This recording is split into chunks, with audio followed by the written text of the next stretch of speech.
Good afternoon. It's awesome to be here. Great to be back at DjangCon US. Durham is my second hometown. So my partner lives here. And just seeing Dawn's talk and all the talk about Django Girls and how Dawn got her start at Django Girls 2016. Well, on Sunday, my partner's child, they did Django Girls for the first time with Dawn leading the effort. So it shows the beautiful cycle of the community we got here, that my partner's 11-year-old child did Django Girls and got all the way through models and getting it into the admin. And then they got distracted by writing some blog posts about Pokemon. But I'll take it as a win if you can get an 11-year-old all the way into the admin and have it working. So that was awesome. And it's lovely to see a community here that I care about so deeply, congregating here in Durham. And this is the second year my Philadelphia Phillies have been in the playoffs during DjangCon US.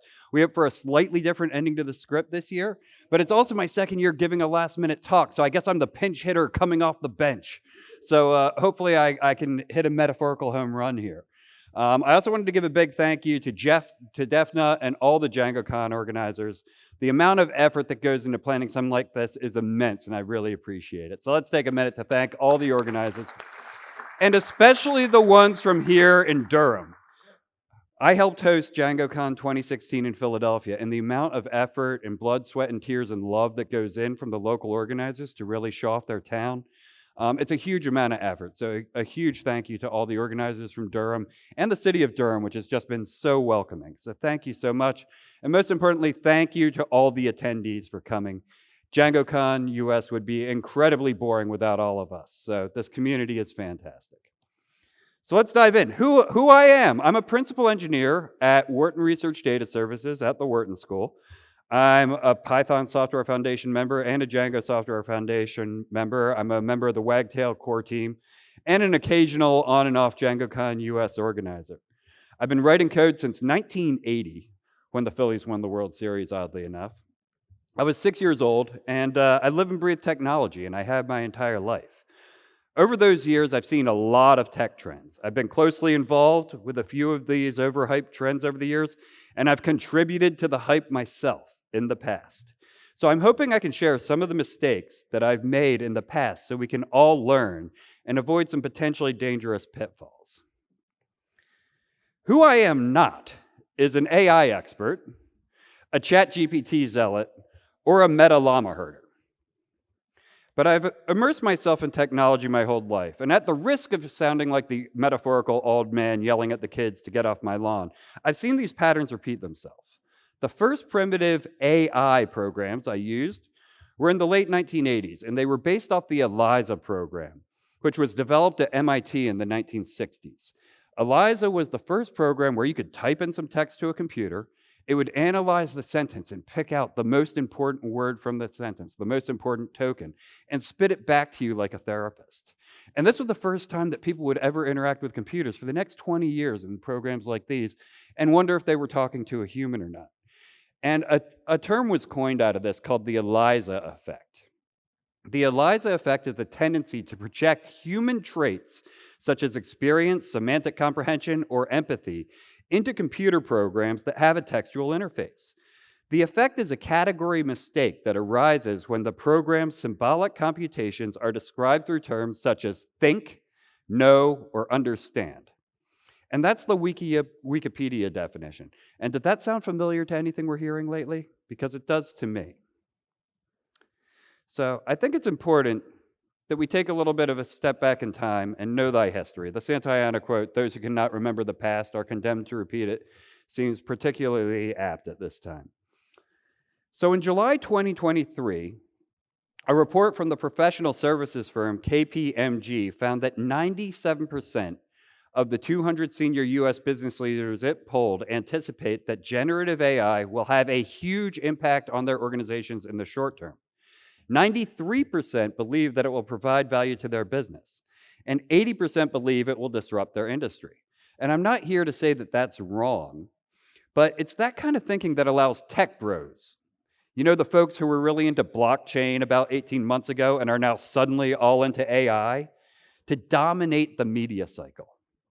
We've got to stop falling for it, because this level of hype blocks us from improving the human condition with technology. It makes it impossible to find the true utility of new technologies by blinding the world with both hype and fear. So I believe there are definitely useful technologies and techniques behind this curtain that's currently being called AI. But the race to the bottom here is dangerous, and it is a race to the bottom. For example, Google was not going to release its AI programs because they thought it needed more study and was more dangerous, but only did after being pushed forward by ChatGPT because it became an arms race. And it's that kind of taking down of the barriers and the shields that might actually protect us from things like these that is currently going on like I've never seen before. So I want to take a moment here and talk about AI. And I keep putting AI in quotation marks because let me be very clear about this. It is not artificial intelligence. The accurate term for what the hypesters are currently calling AI is machine learning models. It is only one subset of what may one day be called artificial intelligence. These models are advanced and have parameter counts in the billions, but let me be clear, they are not artificial and they are not intelligent. This is a chart from a 2010 paper, 13 years ago, outlining the different fields which may someday come to make AI. As you can see, there are many fields which must coalesce to achieve the dream of artificial intelligence, and even then, it is likely a misnomer. If you take a look, what we're largely talking about now is just 1/6 of the pie wedges of this puzzle, the machine learning wedge up there in the upper left. And we have to stop giving these human attributes to machine learning models. It's dangerous. Here's one example. Right now, a lot of AI folks like to say that models hallucinate.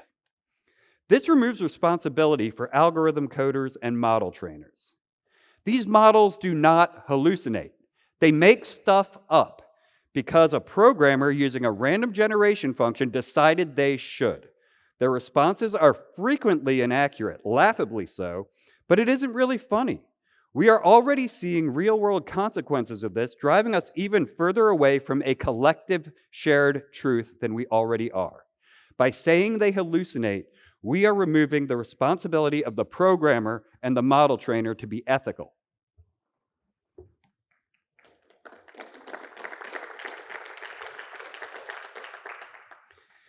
This is the Gartner hype cycle for emerging technologies chart for 2023. And if you're not familiar with the Gartner hype cycle, it's something I've come to know over the many years as I've watched technical trends. And again, this is really about machine learning models. You can see right now, it's at the peak of inflated expectations called generative AI. The peak of inflated expectations, or as I like to call it, Mount Hype, is higher than any I've seen in my 40 years of technology. The curve of the Gartner hype cycle chart is incredibly similar to another curve chart. This is the curve of the Dunning-Kruger effect. These two charts being close to identical is not a coincidence. The Dunning-Kruger effect has shown that people with limited competence overestimate their abilities, while high performers tend to underestimate their skill. We're at a crisis point in the United States. Our education system has left a sizable portion of our population behind. And the unfortunate truth is this portion of the population is easily misled. We saw this in the 2016 election with the effect that foreign actors using troll farms had in seeding divisive content within American social media networks. This was before the recent AI explosion. And I truly fear what might be coming our way in the 2024 election. And regardless of your political persuasion, I think we can all agree as Americans, we don't want Putin and Xi to regularly have their thumb on the scale of our elections. And if you're one of our friends who are here internationally, you know just how much the effect of an American election in which you do not get a vote affects your life. It's substantial. We've made ourselves easy targets for our adversaries to divide and conquer, the oldest rule of attack in the book, and have yet to develop against a defense against this new weapon we've developed and just released into the wild. So let's take a little bit of a history lesson here and look at some technology trends through the past 25 years or so. So if we go back to the early 90s, what I like to call virtual reality and the metaverse part 1 was soon after the movie Lawnmower Man came out, and everybody was convinced virtual reality and the metaverse were going to change everything. Snow Crash had just come out as a book, and yeah, that was where things were going to go. VRML was a hot technology back then, and then it faded. And then in the late 1990s, we had dot-com insanity, investments in all kinds of crazy companies. If you've never seen Startup by Com, it's a hilarious watch. And portals were a big thing. Yahoo and portals were going to be the next big thing.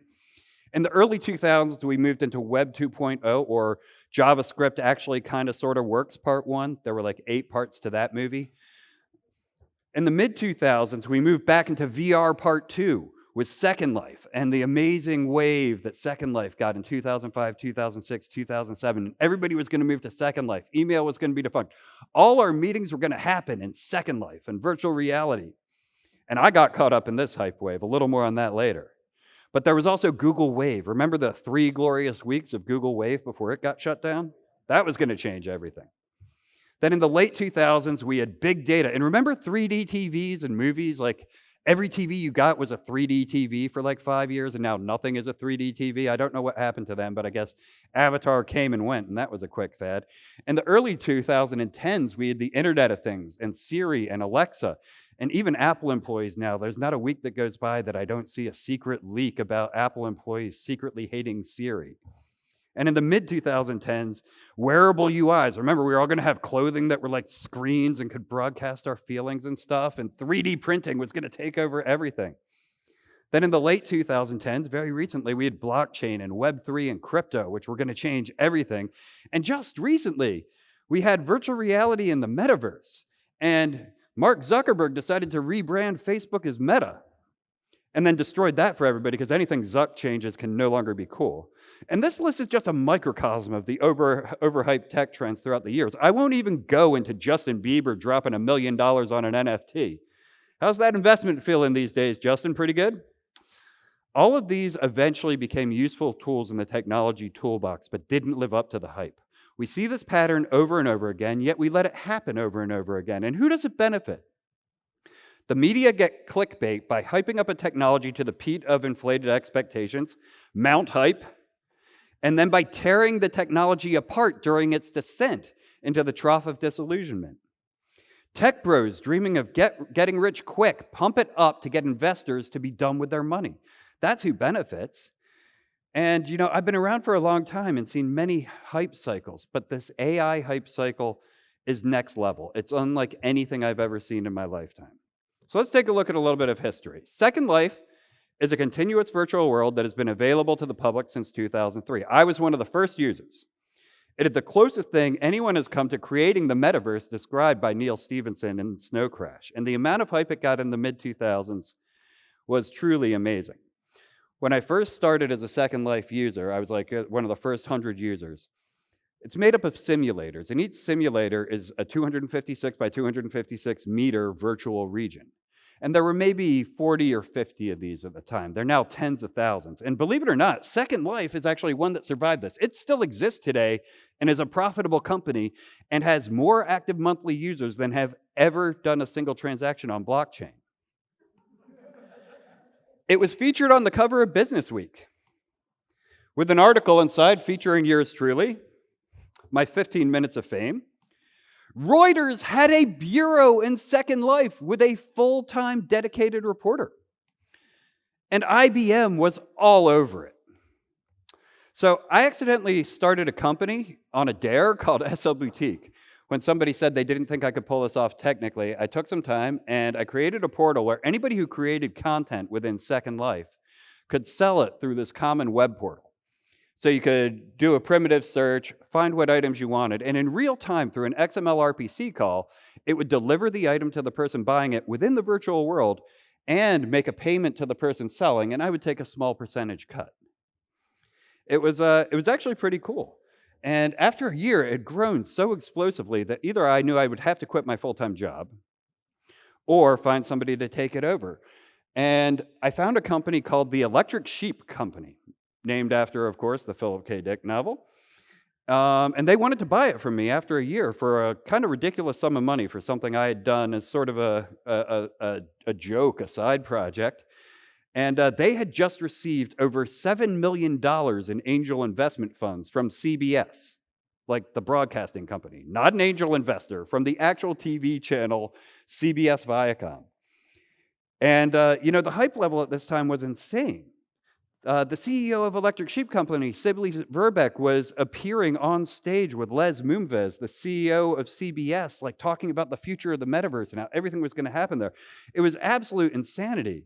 And at the same time, while running SL Boutique, I became the first person to sell real-world items for a virtual currency. This was long before Bitcoin. We sold computer monitors and NVIDIA video cards for Linden dollars, the currency in Second Life. The Guardian, formerly the Manchester Guardian, and MTV both covered this. The hype level was absolutely insane. The Electric Sheep Company did an episode of CSI New York in Second Life that won an Emmy, where Gary Sinise had to come into Second Life to track down the murderer. It was absolutely insane. And Jay-Z did a performance on Jimmy Kimmel's late night talk show in a virtual arena, and the colorful 3D landscape of Second Life was talked up as the future of commerce, advertising, job recruiting, and even dating. Then the hype died down, the media turned on it, and Second Life went from being the media darling to its absolute whipping boy, and the media completely turned on it. And most people haven't thought about Second Life for 15 years since it had its 18 months in the sun. So it did not change everything. But let's look at a more recent example. Fresh in our memories. So here's a simple 3-step process. Find the social media account of somebody overhyping AI. Scroll back 18 months and look at all their tweets overhyping blockchain and crypto. It's a really easy experiment. So Bitcoin was started in 2009. And the first Bitcoin transaction for a tangible asset happened 5 years after I'd done it with the Linden dollar on May 22nd, 2010. 2 Papa John's pizzas were delivered for 10,000 Bitcoin. At the height of Bitcoin's value, that is $680 million, or $340 million per pizza. But the hype didn't really start up until a few years later. In 2017, companies started putting blockchain or Bitcoin into their names just to increase their stock value. And this company, Tulip Biomed, changed their company name to Bitcoin Services, and its stock increased 42,500% from being a penny stock until a 42-cent stock, and is now back down to being worth just over 2 cents per share. But by changing their name and doing this pump and dump scam, some people got very rich over a company that had nothing to do with blockchain or Bitcoin. They just changed their name, and many companies were doing this. During the 2022 Super Bowl, crypto and blockchain reached a fever pitch with Coinbase, Crypto.com, and FTX buying spots, including the infamous QR code ad spot. Coinbase's stock has since plunged 90%. Crypto had Matt Damon encouraging people to buy and calling you a wuss if you did not buy crypto. And those who did lost an average of 50% of their investment since that day. And then there's FTX. How's that going? FTX collapsed 9 months after the Super Bowl ad in November 2022 after solvency concerns involving their trading firm arose. This shook the already volatile crypto market, causing losses in the billions. This caused a liquidity crisis and a desperate search for bailout funds. And the rival exchange Binance considered buying portions of the company, but quickly backed out. And within a few days, FTX's CEO, Sam Bankman-Fried, bailed out, and the company filed for bankruptcy. Within a few hours of the bankruptcy being announced, FTX was hacked, and hundreds of millions worth of tokens were stolen. Bankman-Fried was arrested in the Bahamas and extradited to the United States in late December. Mining crypto took so much energy that the only place to make a profit pretty quickly was in Iceland, because geothermal energy makes electricity basically free. And we as a society started to talk about the environmental cost of crypto, but that environmental cost is dwarfed by training these machine learning models, AI. Microsoft's latest sustainability report showed a 30% year-over-year increase in water usage. That's 1.7 billion with a B, more gallons used in just 1 year.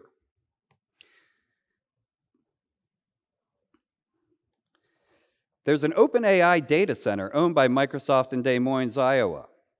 Due to the mammoth increase in water usage, the local water utility, West Des Moines Water Works, will no longer consider future data center construction in the area, despite the boon for employment it would be, unless they can significantly decrease their water usage, as it is already affecting the local drinking water availability. At some point, we're really going to have to ask ourselves, is this worth it? Is this worth it? With the current hype around AI, we face a far more dangerous problem than with Second Life crypto, blockchain, or any of the other tech bro-driven trends of the past several decades. We already face a large problem with a shared collective truth that is driving humanity farther to extremes. In 2016, I witnessed an election in the United States decided by less than 80,000 votes across 3 states. I'm convinced at least 80,000 votes were swayed by troll farms created by bad foreign actors, increasing the amount of outrage about what were really non-issues with lies and deceit. We're coming up on another election in 2024, and I believe we are wholly unprepared for the onslaught of these LLMs on an election cycle. The social media and traditional media companies continue to be complicit, as outrage is good for their bottom line. More clicks for ads, more money for them. Thinking about these LLMs, AI, as knowledgeable or meaningful is actively dangerous. They've been trained on vast swaths of misinformation available on the internet. This will further push us away from any kind of collective truth. Tech companies are proposing and already implementing using LLMs to give answers to people seeking knowledge online. We know these LLMs frequently give the exact opposite of the truth. And now some are suggesting we use these in our schools as teaching aids? Are you kidding me? We are not ready for this. When AI released the most recent version of ChatGPT, in the release notes, one of the bullet points was, less likely to make up facts. Pause and think about that sentence. Less likely to make up facts. You cannot make up a fact. A fact is the truth. A fact is. You do not make up a fact. That sentence is an impossibility and shows the irresponsibility going on right now that they actually let that get out in their release notes. Less likely to make up facts. This risks these falsehoods becoming part of the permanent record, blocking the path between humanity and more legitimate, testable sources of information. We risk the line of truth becoming so blurred, it is invisible. I don't have any easy answers, but I know as technologists, we should also be responsible stewards, and we must do better. Thank you very much.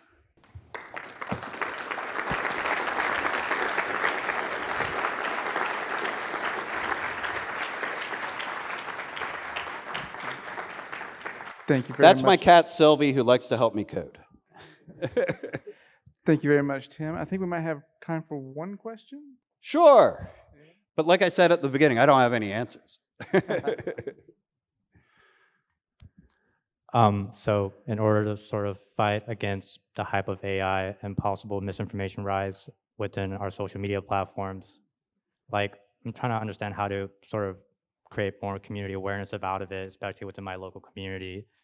Like, what would you suggest, like talking to local politicians or just sort of like raising awareness within the community through like signs or like having a table set up and like just having conversations with people? Yeah, set up the table with the little sign saying AI is evil, convince me otherwise. Is that what you're thinking? Yeah, I'll set up the meme right here. No, it's an excellent question. And, I didn't really have any answers, which is why I decided to give this talk instead of another talk I was thinking of. I just think getting the word out, I had been struggling to put my feelings into words, and this talk has helped me do it. And I'm hoping in doing so that inspires some other people to speak up. Because a lot of people do look, if you're in this room, there are people in your life who look up to you to talk to them about technology. Who here gets the call, will you help me with my computer? Anyone in this room ever taken that call? Mom, dad, or your mom volunteering you for their church, their local community organization? Yeah, I get that all the time. These are people that we can talk to about these dangers and what's going on.